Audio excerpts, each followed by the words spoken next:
Coming to you from the Freedom Federal Credit Union Studios, Harford County Living presents Conversations with Rich Bennett.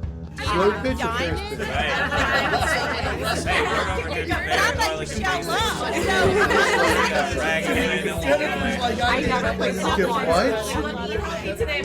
It's probably the least sexy part of the work, and I don't know the answer. It's okay. No. The truth is... So what if the moments we call meltdowns are really misunderstood signals from the brain? What if feeling overwhelmed, anxious, or even shut down isn't a failure, but your body trying to protect you? Today, we're diving into a story that brings those questions to life in a powerful and relatable way. Jessica Hackmann, who's been on before, founder of Brave Connections Coaching and Advocacy, has spent years working with children and families, helping them understand something that most of us were never taught growing up: how our brains actually work and how our emotions shape everything from our behavior to our decisions. And she's taken all of that real world experience and turned it into a heartfelt children's book, You Are Brave, Amy G. I'm not going to give anything about the book away because we want to talk about it, of course. And I think this is... I was getting ready to call you Amy. When Jessica contacted me and asked to come back on because she wrote a book, of course, I'm like, yeah, right. She's got an open door anyways. It doesn't matter what book or anything. She's always welcome back. But I have a funny feeling this children's book is a lot like the other children's authors I've had on here. And I've always said a good children's book not only teaches children, but it also teaches adults. Yeah. As well. Mm-hmm. But first of all, how are you doing, Jessica? I'm good. Thank you so much for having me back. I've been looking forward to this, since we scheduled maybe a month ago. When was the last time you were on? It was a couple of years ago? It was. I looked back. I think it was in 2024.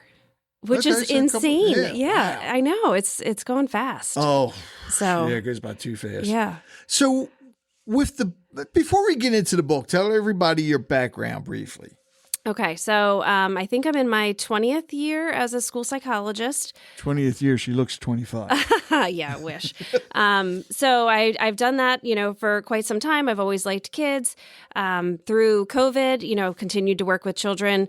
At that time, I was in a high school, so I was working with kids virtually. And when I returned to school, I found, the kids were really struggling with that executive function piece. A lot of our technology kind of made it so we could be virtual, and then those things stuck. And so what I was finding was the kids were just really struggling with how to make sense of their course load, the things that they had to do, because things were not just paper, pencil anymore. There was so much that was being uploaded online.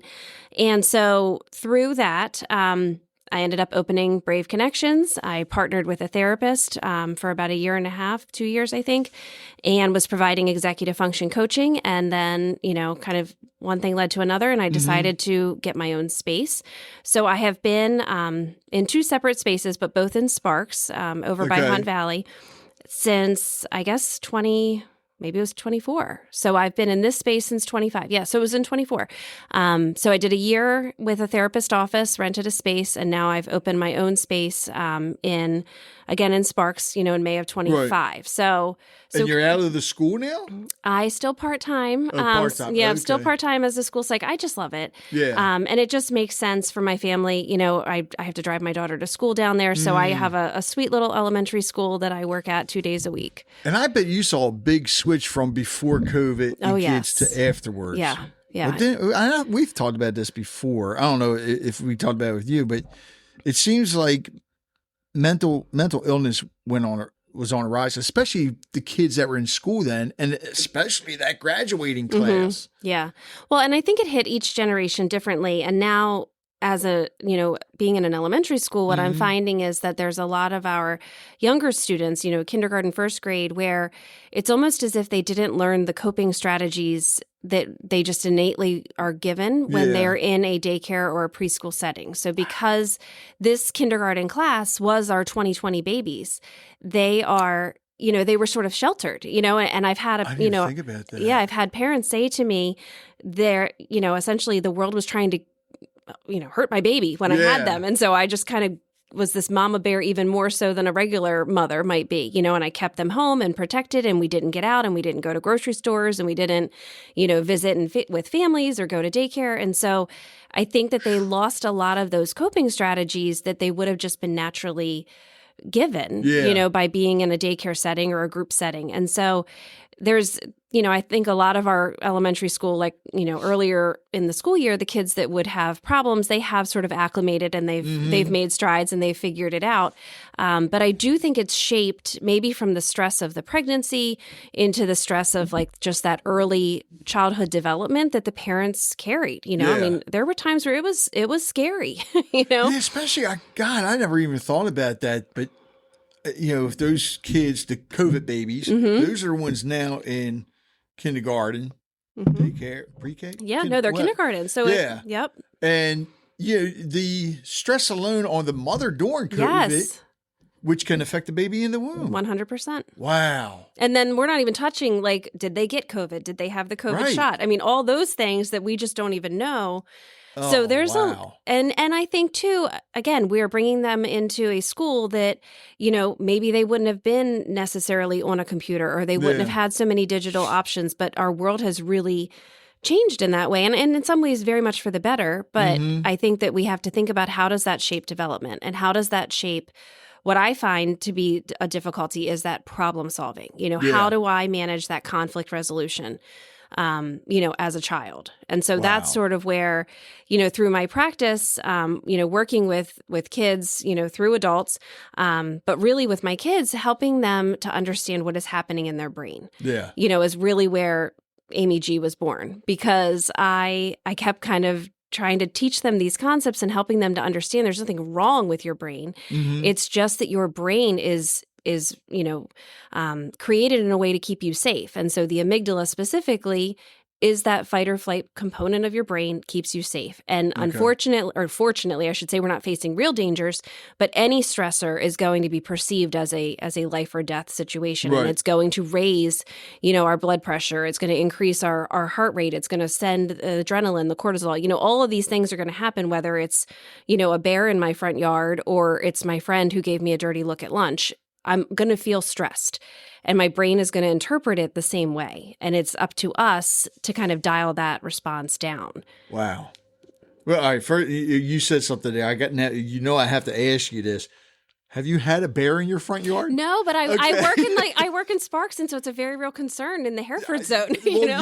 I mean, I know they've come down as far as Edgewood here. So yeah. I don't think it's out of the question, No, it's certainly, I'm trying to think. I'm in North Hartford. Well, in Sparks? Yeah. Oh, yes. I think it's is it the gunpowder? Oh, yeah, that's right. And they tend to follow water. Wow. Yeah. So, I mean, I don't think it's out of the question. It's certainly, an exit or so away. I love that. So, and dummy me, I'd probably be the one trying to feed it. Right. Which you don't want to do. All right. So who is Amy G? So Amy G is the amygdala. So when I started explaining this to the kids, I said, we're going to call her Amy G, and Amy G is a drama queen. She is overreacting to all the things. And so I was doing all this artwork, what does your Amy G look like? Maybe her name is an Amy G. What are you going to call the amygdala in your, brain when it's overreacting to stress, when you're getting super frustrated because you have homework and you don't want to do it, or your mom tells you have to go clean your room. How does your Amy G show up, and what does it look like? What does it feel like? What kind of things do you say? And so I kept going through all of these projects. I have a table in my office, and we sit on the floor and we do art-based things because I think that helps kids learn. And so we were doing all this, and then I started talking to them about the prefrontal cortex, which is another component of the book. Right. In the book, Amy G's grandfather, we call him Professor. His name is Professor Peter Fred Campbell. And so PFC, prefrontal cortex. And so, so he coaches her in the beginning. He says that she's brave and helps her work through certain things. And then she starts to have this voice in her head where she starts to feel overwhelmed. And she's, talks about kind of like that mental questioning or spiraling. And then she notices, I just need to calm my brain down to see this situation from a clearer, more positive perspective. And so as the book goes through, he becomes that voice in her head, and she starts kind of using these strategies to help calm herself down. So what age is this book for? So from a reading perspective, I feel like they maybe a third or fourth grader could read it. Okay. I really think it can be used probably from ages 4 and up with a parent or an educator support. Right. That being said, I have some teacher friends who have used it with middle school, that the kids still can appreciate the idea behind it it's nothing wrong with my brain. This is just survival. My brain is keeping me safe. It recognizes this stressor, and I need to find a way to calm it down, so I can see it differently. Definitely something I could see that, because daycare goes up to what, age 5? Yeah, well, I guess depends on the daycare. So, yeah. But I mean, even like, some daycares have like after school care up until 5th grade. Which would be important for it to be there. And actually, I would even say maybe kids that are even 2. I mean, it wouldn't hurt to start reading it to them. I don't think it would hurt. I think the language is what's so important. You know what I mean? Yeah. Just helping them to understand you're upset, and these are the strategies, that you could try to calm down. And then, we can work through it. So how long did it actually take you to write? Not the illustration part, just the writing part.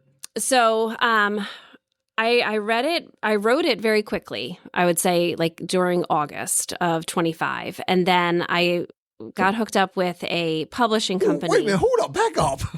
You wrote it in 1 month? Well, it was a lot of edits. I wrote the general idea, and then through the publishing company, I had what was called a developmental editor. And the developmental editor said, this part doesn't make sense. You should maybe switch these sequences, and then that helped. All right, this is your first book, right? Yes. And you're not self-published? You had a publisher? So this is, again, I'm very green. I don't understand everything, but my understanding is that when you go through Amazon, you can, I think it's for free. I think you can kind of publish for free, and then Amazon takes the cut. I chose to go through a publisher. I used Gatekeeper Press because I paid up front for these supports, and then they don't market it for me, but they can, they put it. Publishing company does. Well, they would if I paid them a lot of money. Well, yeah. And so I don't want to do that. So I get 100% of royalties moving forward, but I sort of started in debt, Yeah. So that's the trade-off. That's still, not a bit. Now, did they help you find the illustrator? No. You had to find the illustrator. I got so lucky. I went online and I found children's book, illustrators or something on Facebook.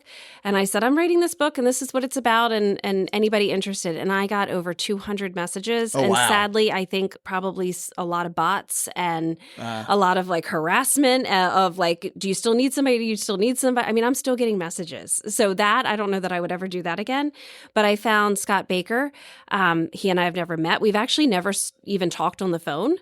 We've only corresponded through email and messaging. And I just said, like, this is what my book is about. I sent him, the transcript and said, I want her to have brown hair, green eyes, and a pink headband. And great job. He did. I love her. Like, as soon as he, came up with what she would look like, I was like, you're hired. And so we've worked together, through this. And then he's even made me some standalone illustrations of her so that I can make like bookmarks or whatever. Now, have you signed up for any book fairs or anything yet? I am. So again, very new to this. Right. So I've decided before I got into that, I needed to make a website for her.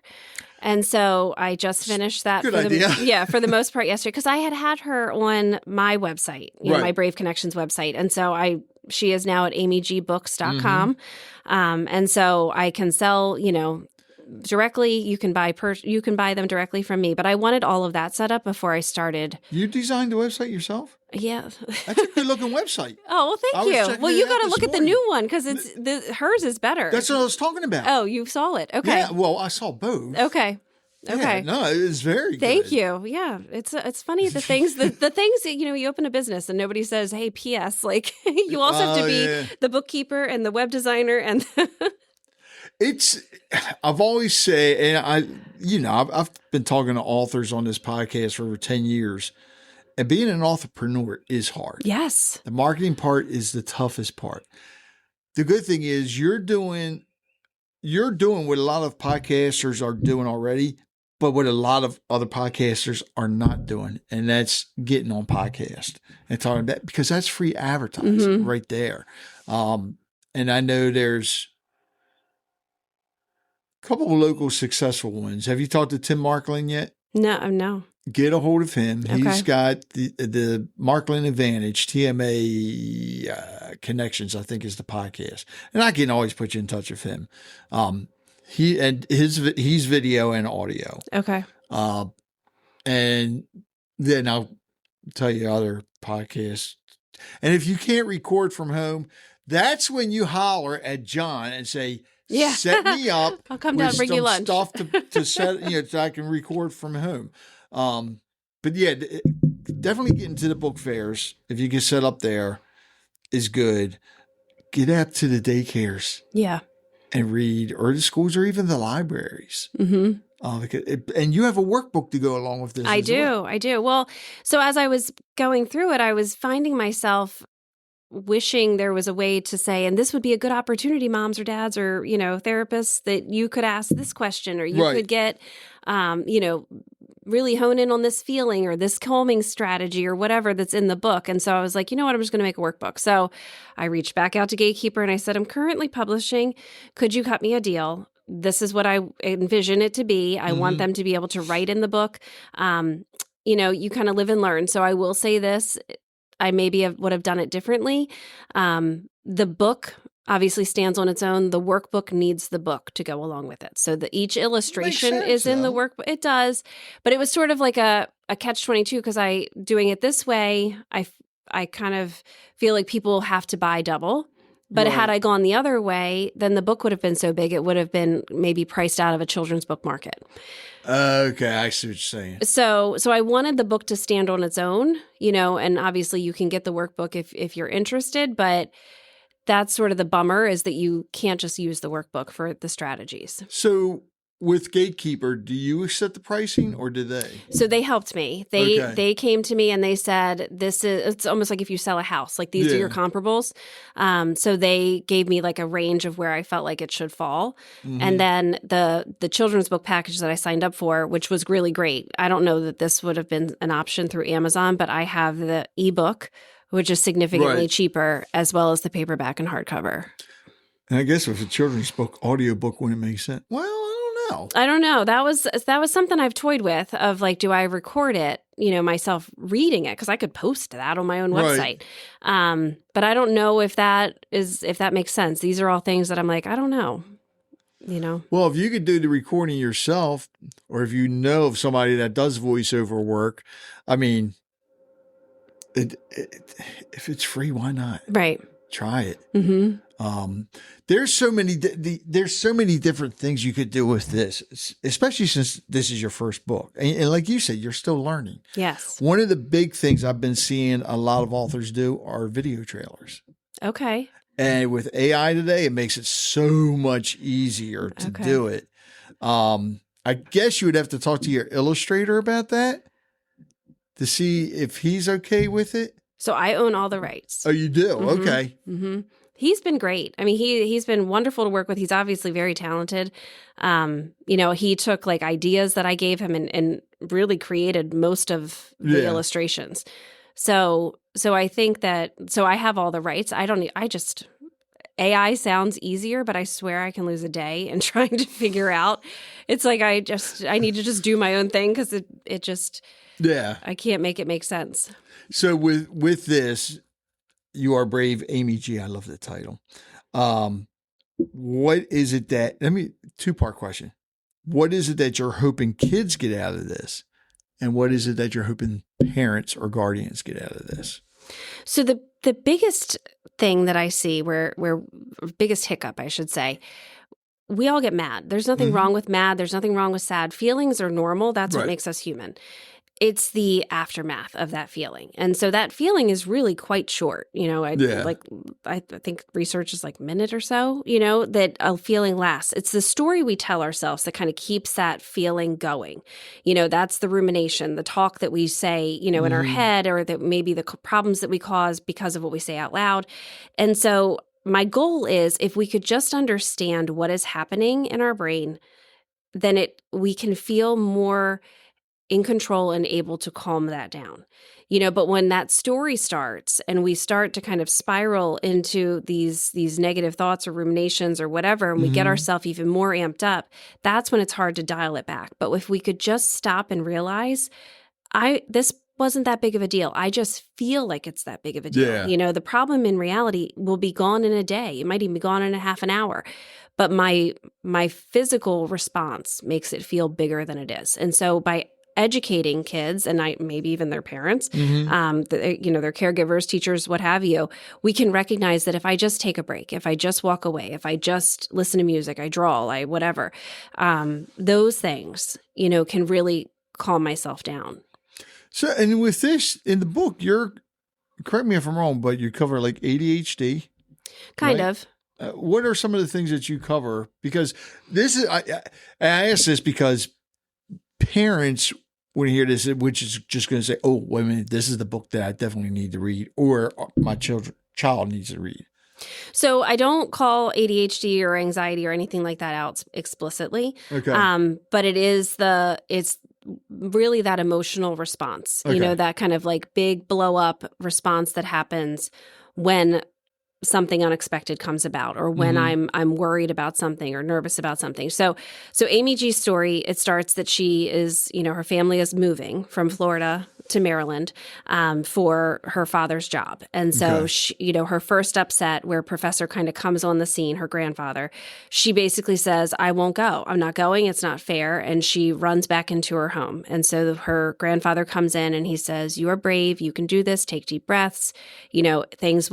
You'll feel your body relax, and he helps her to calm down. And so she's able to then move in, leave the house, get into the moving truck, and head to Maryland. And so it's then her story as they move into the house, and it's her first day of school in Maryland. And so she's in 5th grade. She has like her first upset on the bus. She's missing her friends. And then it's sort of, she goes through her day. So with each scene, as she's making it through her day, she's sort of overcoming the what ifs or the nervousness that comes about. And then as she gets to the end of the day, she comes home and she finds all of her precious snow globes are broken in the move. And so she's upset with herself because she feels like she didn't. I know. And it's wow. just, so she has to kind of deal with the fact that she has this loss, that she's very upset. She's also blaming herself for not wrapping them well enough. And so what ends up happening is that, she just kind of feels this need to move. She gets up, she dances to her favorite song. She gets up the courage to tell her grandparents, on a video chat what happened. And the grandfather's like, it's okay. Like, we can get online, we can order replacements. And she's like, wow. Everything is like, thank goodness. So through each of these scenes where she's having these spiraling thoughts and she's having these emotions, she's noticing her body signals, and so that's really what I want kids to understand is like, we have subtle signals. And if we dial into them, that we can interpret them differently and do something about it. And so she starts to notice the body's, signals to her, and then she's able to work through it. And so, while it doesn't explicitly call out ADHD or anxiety, certainly there's that impulsivity, right. And the struggles that she has, maybe even the inattention if she didn't wrap her globes as well as she should have.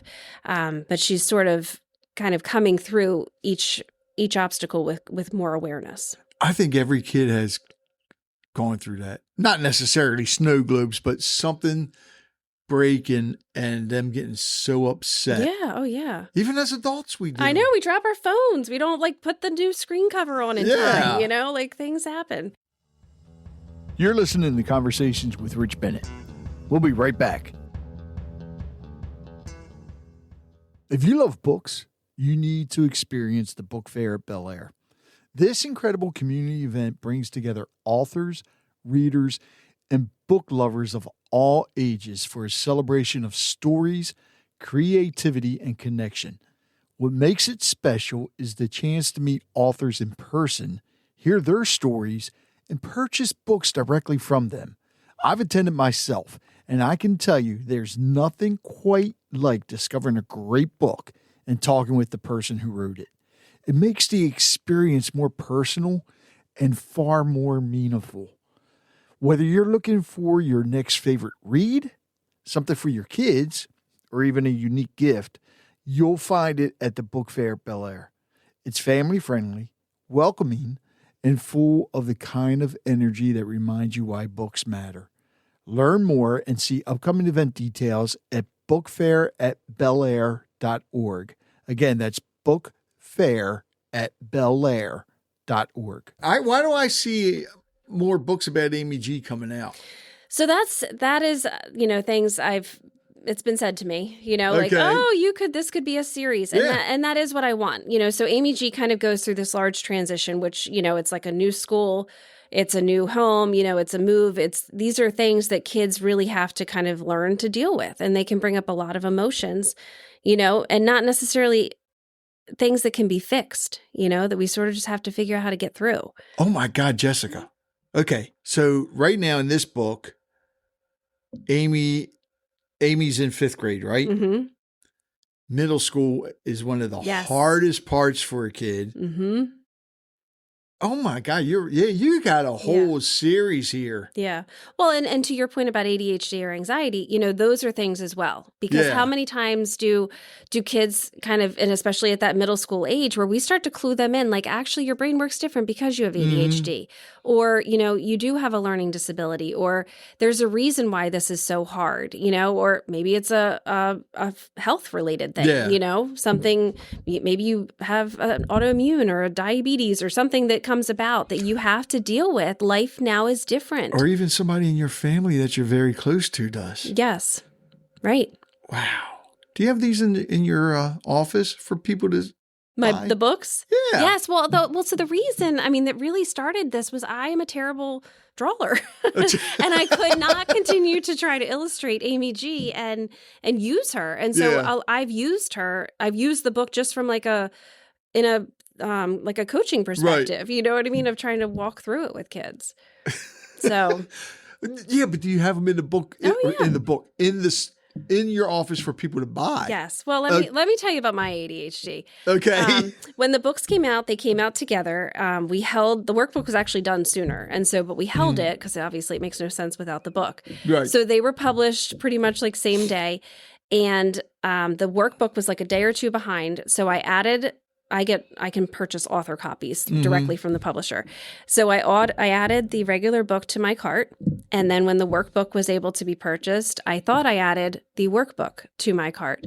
And then, to my surprise, 200 regular books arrived at my house. And of course I was like to my husband, oh my God, I don't understand how this happened. They must have sent this by accident. We counted them. We opened up all the sleeves to make sure there was no workbooks. And he's like, yeah, this is ridiculous. And I go and I look at the invoice and I've purchased 200 regular books myself. So I have plenty of books because that's how that works. So it's not a problem.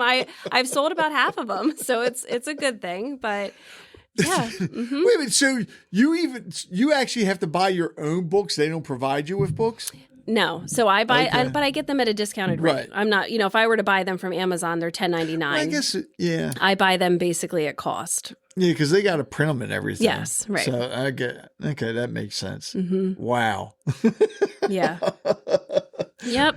Now, any plans on possibly writing like a novel or anything now that you've written? Because they do say, I've heard this, that writing a children's book is one of the hardest type of books to write. And I would agree. I've never written a novel. I wouldn't be opposed to that, but or even a novella. Right. I feel like I enjoyed the writing process. Yeah. But it became a hyper focus for me, and that is where I'm pretty busy right now. I have kids in high school. I need some to like fly the nest. So I have less on my plate on a daily basis. And so, yeah, I'm not opposed to it. I think that it is, to what you said, it is very hard. Even as I read through it, I'm like, I wish I had just got one more illustration and separated that scene. There's just little things that I would have done differently. So you have to kind of always, it's almost like from you're reading it and then you go and you sit on the carpet and you're listening to it. You're constantly playing both roles because you have to think about, like, how is this going to sit with this age group? How is this going to be used in this format or this setting? So it is a lot more because you've got to keep the interest of the kids. Yeah. And that's where I think Scott did such a great job with the illustrations because they're just beautifully done. So it's been really great to hear that feedback of like, I just love Amy G because she's so cute and this is so great. And I love, this scene. So besides you, who was the first one to read it? Let me think about that. I feel like I read it to my family so many times that they were like, yeah, okay, sure. We'll listen to it one more time. I don't know. The final copy might have been my high school English teacher. Oh. Yeah. So no, that's not true. She read it before because she actually gave me some feedback. So I don't know who was I don't know. My best friend is in the book. And so she definitely got to read it when it was done. I was going to say, and I never thought about this, but because you have writers groups where, they're the ones where it's all different writers. They critique, which are great. But, and I don't know why I've never mentioned this before. I just thought of it. You could have two types of focus groups for your next book before you publish it for the transcript. Have parents read the transcript or manuscript, and then even a focus group of kids read it and get their response. Yes. I wonder if anybody does that. Well, and that's where... Almost like an advanced reader copy, but it's not. It's an actual focus group, and you can sit down with them. Or even read to them. Mm-hmm. Oh, that's even better. Read to a focus group of kids and read to them. Yes. It'd almost be like that TV show, Kids Say the Darndest Things, but those are your critics. That's who you have to hear from. Yep. Because then if it's getting through to the kids, it's getting through to the parents. Well, and it's funny you say that because I have done it two different ways. I've shared the book from a perspective of like, hey, Sally, let me tell you about this book I wrote. Right. And I show it to them and I read it to them. And then I've done it from the perspective of like, it's funny you're struggling with this. I have this book actually about this very thing and I read it to them. The first time I read it without telling them I wrote it, I said to the student, what did you think? And he's like, I think that Amy G's mom cheated on her dad. And I said, what? What? What? And for the record, nothing to do with why I see him. And I said, I'm like, what? And he's like, she's kind of dark skinned compared to the dad. And I'm like, oh my goodness. Like, it was the funniest thing. So I would love, if they didn't know I wrote it, I would love to hear the things that they would say because I think they wouldn't try to protect, my feelings or whatever. But so funny. Like, it cracked up. I'm like, that's a funny observation. No, wrong. She did not cheat. Like, very much her dad. But it was just like, it was so funny. Like, I'm like, all the book, that's what you got? That is funny though. Actually, have you gotten reviews besides that one yet? Yeah. So I do have some reviews on Amazon. Some are people that I know, but some are popped up out of nowhere, which is exciting. Like I said, I have a couple like teacher friends that have shared that with students or counselors that have shared, and they've anecdotally, told me how their opinions. I think the one touching review that I didn't even consider, in the book, Amy G, her friend Angela, who's my best friend, she drops her pencil case and Angela comes over and offers to help her pick it up. Mm-hmm. And so this is sort of her first friend at her new school. And, it's really, I think, endearing that one of the readers that I had look at the book for me, she said, the different Angelas in the world, essentially like recognizing that we all know Amy G and we all can help her out. We all know somebody who might be struggling or might feel left out or might, not feel super comfortable or going through some kind of hard thing. And we all can kind of step up and be that person like Angela was. And I was like, I love that. Like that wasn't even the thought behind, having this caring friend help her, but even to see like how much it means to Amy G to have a friend to eat with at lunch. Because one of the things I was going to suggest, but you already have it in the book.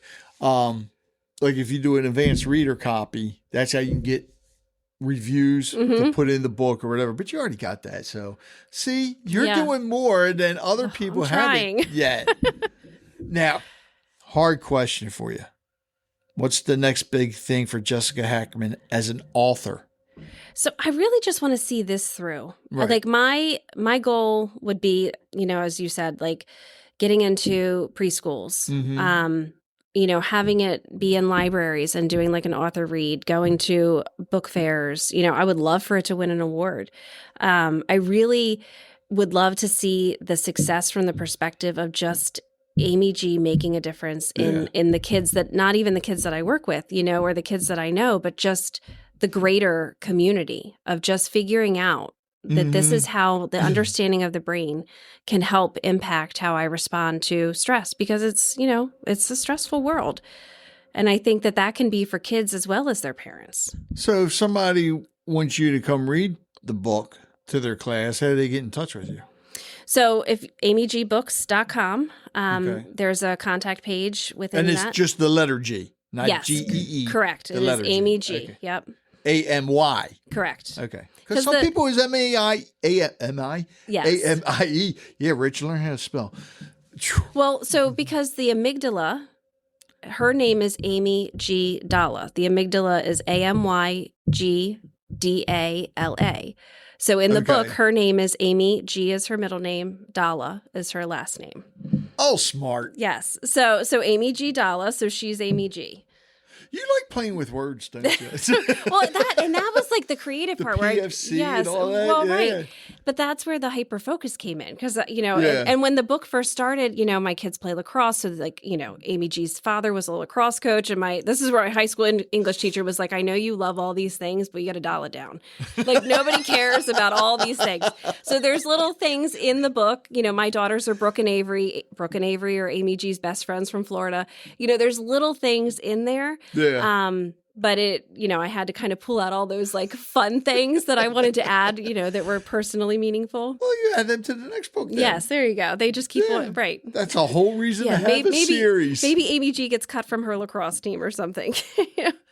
Oh, that is. Oh my God. Because that's hard. Yeah. Or she has a really tough coach, sports psychology is an up and coming thing, because it is stressful for our athletes. So those of you listening, you know what I'm going to say. When you purchase You Are Brave, Amy G, and the workbook, after you read it, make sure you leave a full review, whether it be on Amazon. Better yet, leave a full review on Amazon, Goodreads, Barnes, and wherever you can leave reviews. And then purchase copies for other people as well. Better yet, I'm going to challenge y'all.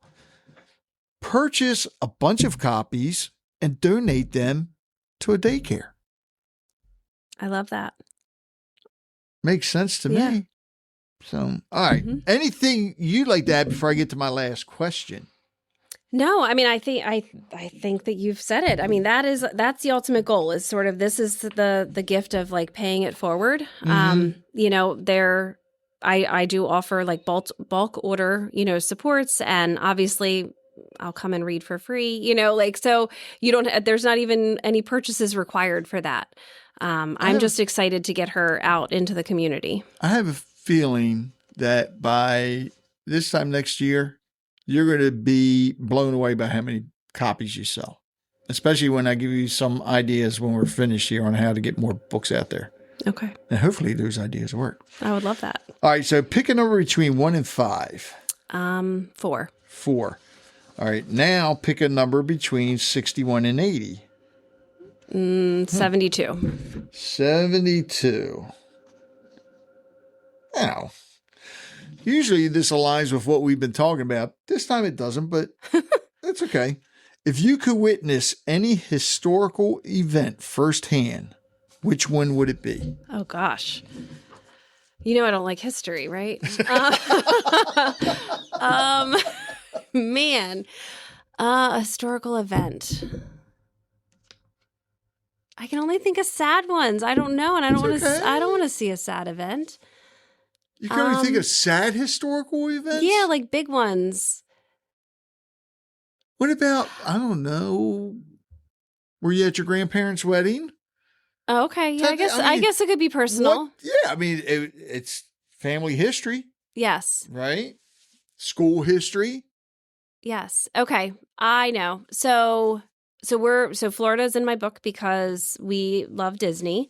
And I've watched I can't remember what it's called, but it's like basically like the Disney documentary. Oh, yeah. You know, like how Walt Disney came about. I would love to be like a fly on the wall through all that planning and be there like the first time Walt Disney World opened. I think that would be the coolest thing, like where he just had this dream and, you know, it started with Mickey Mouse and then it just grew into everything that it is today. It's just, I find those things to be so fascinating that a person can just take this little thing and turn it into something amazing. I would have loved to have been inside his mind. Yes.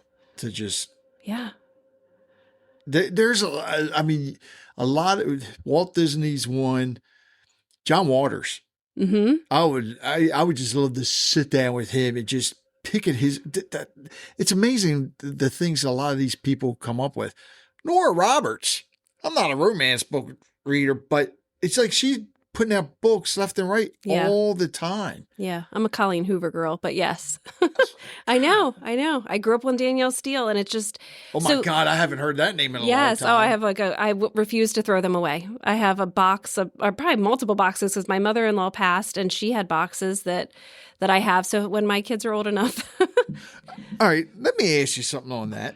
Is that a female thing, a generation thing, or what? Because I know, like, if my daughter, her generation, they won't get rid of their books. My wife has a ton of books. Yeah. But yet I'm always told that I have too many books and I need to get rid of some. I think that I do. I have R.L. Stine books, you know, from when I was a kid. I do think that there's something to be said for a book. You know, I listen to books on tape, but it's out of necessity, not because I wouldn't rather have the book. Right. But yeah, it feels special. It feels like you can't just give it away. And a lot of the books, you know, especially my younger kid books, have like inscriptions in them, you know, that you wouldn't want to just give that away either. Well, so one of the things I've found too is if it's a good book, you'll go back and read it again. It's just like watching a movie more than once. Yes. But the book's always better. Right. Well, and it's just, I think that from a reader's perspective, you can get lost in it. Yeah. You know what I mean? And, and the way that's like, I love that they're making all these Colleen Hoover movies because it helps you to kind of formulate in your mind, like, is that who I was in, you know, as it was described in the book, is that who I was envisioning? You know, or like the one movie that just came out, you know, we saw the trailer before we read the book. And so then we could see the actors, you know, in the book. Colleen Hoover. I got more research to do, don't I? Yeah. It's it's not just romance. I feel like there's like some more suspenseful books that she writes. What's one of the movies? Oh geez. Remembering or Reminders of You. That's what the most recent is. And then she wrote the one, and I'm blanking on it, with Blake Lively, and it stirred up all that drama last year. Okay. Yeah, I got research to do then. Jessica, thanks so much. It was great seeing you again. Yes, you too. And like I said, the door is always open. Thank you. I really appreciate this. And I love that I've had the opportunity now to share, you know, not just my journey in writing this, but also, you know, a little bit about Amy G. Well, and now you're going to have to, you definitely have to come back for the next one. When we do a mental health live panel or roundtable again, you got to come back for that. Okay. So I'm going to make this stuff happen. Yes. Well, and maybe from a children's lens, I think that, you know. Oh, yeah. Yeah. I think one of the biggest takeaways from today's conversation with Jessica is this. Sometimes what looks like overreacting, shutting down, or acting out is really someone trying to process emotions they don't yet understand.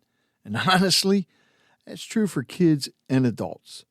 What I love about You Are Brave, Amy G, is that it doesn't just tell children to calm down or be brave. It helps them understand why they feel what they feel. And when you understand what's happening inside your brain and body, it changes everything. Fear becomes less scary. Big emotions become manageable. and kids begin to realize they're not broken. They're human. Jessica has created something that I truly believe can open important conversations between children, parents, teachers, counselors, and even caregivers. Whether your child struggles with anxiety, overwhelm, transitions, emotional regulation, or just navigating a stressful world, this book has the potential to make them feel seen, understood, and supported. And I'm with Jessica on this one. I really hope this becomes a full Amy G series because these are conversations kids need. To learn more about Jessica, the book, the workbook, or to connect with her about school visits and readings, visit amygbooks.com, and I'll have the link in the show notes. And here's my challenge to all of you listening. Don't just buy a copy for your own family. Consider donating one to a daycare, classroom, school counselor, library, or a nonprofit that works with children. One small book could spark a life-changing conversation for a child who desperately needs it. If you enjoyed this episode, make sure you share it with a parent, teacher, coach, counselor, or anyone who works with kids. Leave a review, subscribe, and as always, keep the conversations going. Until next time, take care of yourself, take care of each other, and remember, bravery doesn't mean you have all the answers. Sometimes it simply means taking the next step forward anyway.